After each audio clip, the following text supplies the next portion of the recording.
আপনারা যারা টিচিং প্রফেশনে ক্যারিয়ার গড়তে ইউরোপে আসার পরিকল্পনা করছেন কিন্তু সঠিক কোনো মাধ্যম পাচ্ছেন না, তাদের জন্য আজকের এই ভিডিওটি গুরুত্বপূর্ণ। কারণ ইউরোপের মধ্যে যুক্তরাজ্যে এখন টিচিং প্রফেশনের জন্য অন্যতম সেরা একটি অপশন। সবচেয়ে ভালো বিষয় হলো কোনো এজেন্সি বা তৃতীয় পক্ষের সহযোগিতা ছাড়াই সরাসরি এখানকার ইনস্টিটিউটগুলোতে আবেদন করা যায়। তবে অনেকেই জানেন না ঠিক কোন ধরনের প্রতিষ্ঠানগুলো থেকে এই সুযোগ সুবিধা পাওয়া সম্ভব। তাই আজকের এই ভিডিওতে আমরা আপনাদের জন্য শেয়ার করছি যুক্তরাজ্যের বেশ কিছু ভিসা স্পন্সরশিপ সহ টিচিং জব পোস্ট। স্ক্রিনে আপনারা যেসব জব পোস্ট দেখতে পাচ্ছেন প্রতিটি পজিশনেই ভিসা স্পন্সরশিপ অ্যাভেলেবল রয়েছে। চাইলে আপনারা স্ক্রিনশট নিয়ে রাখতে পারেন এবং সরাসরি সেই প্রতিষ্ঠানগুলোর অফিসিয়াল ওয়েবসাইটে গিয়ে আবেদন করতে পারেন। মনে রাখবেন এখানে কম্পিটিশনটা অনেক বেশি হয়ে থাকে, তাই প্রথমে আপনাদেরকে প্রফেশনালভাবে আপনার একটি ইউরোপাস ফরম্যাট সিভি ও কভার লেটার তৈরি করে নিতে হবে।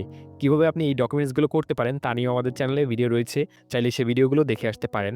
আর আপনি যদি আমাদের মাধ্যমে একদম প্রফেশনালভাবে একটি ইউরোপাস ফরম্যাট সিভি ও কভার লেটার তৈরি করতে চান ইউরোপিয়ান এবং ইন্টারন্যাশনাল স্ট্যান্ডার্ড অনুযায়ী, সেক্ষেত্রে আমাদের ফেসবুক পেজে এই বিষয়ে মেসেজ করতে পারেন। আর যদি ভিসা স্পন্সরশিপ সহ অ্যাভেলেবল অন্যান্য জব নিয়ে ভিডিও পেতে চান তাহলে কমেন্টে ইয়েস লিখে জানাতে পারেন। ধন্যবাদ।